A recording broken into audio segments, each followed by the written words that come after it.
mga kababayan maisog, no?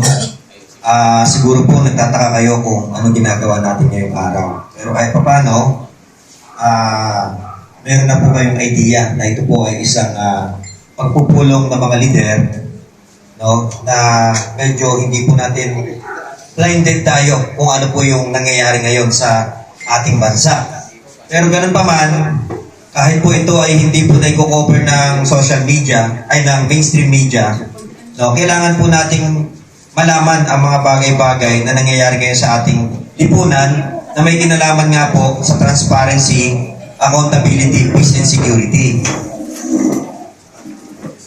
Ang hakbang na maisog po ay hakbang ng mga mamamayan, no, para tayo po ay umaksyon at kumilos sa ginagawa ng ating gobyerno na nawawala na po yung 4 na pillars ng good governance. At ito nga po ang the very foundation and advocacy ng hakbang na maisog. Ano po ba yung 4 pillars of good governance natin?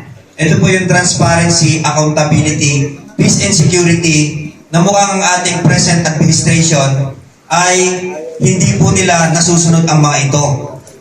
Napakadaming mga issue po ang nangyayari sa ating bansa, pero kung titignan po natin, ang lahat po ng ito ay may kinalaman lamang sa politika. Tama po ba ako?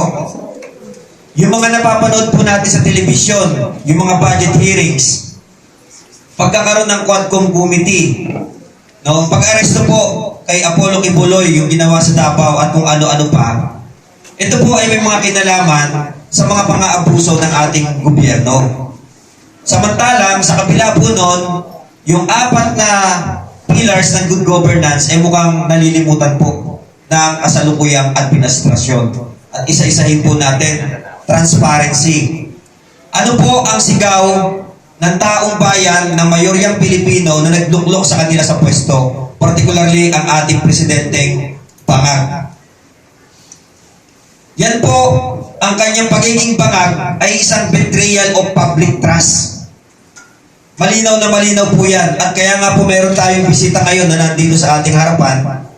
Si J.M. Morales, isa lang po siya sa makapagpapatunay na ang ating presidente ngayon ay talagang gumagamit ng ipinagbabawal na cocaine o pulburon. Pero bakit? Nasaan po ang mga oposisyon ngayon? Nasaan yung dating maiingay nung panahon ni dating PRRT? Na konting kibot lang ang iingay po nila. Konting bagay lamang, especially sa may kinalaman po sa pagpuksak ng salot na droga, ay napakaiingay nila. Samantala ngayon, ang pinag-uusapan natin, ang mismong namumuno natin, ay siya gumagamit mismo ng ipinagbabawal na droga na nilabanan ng dating administrasyon.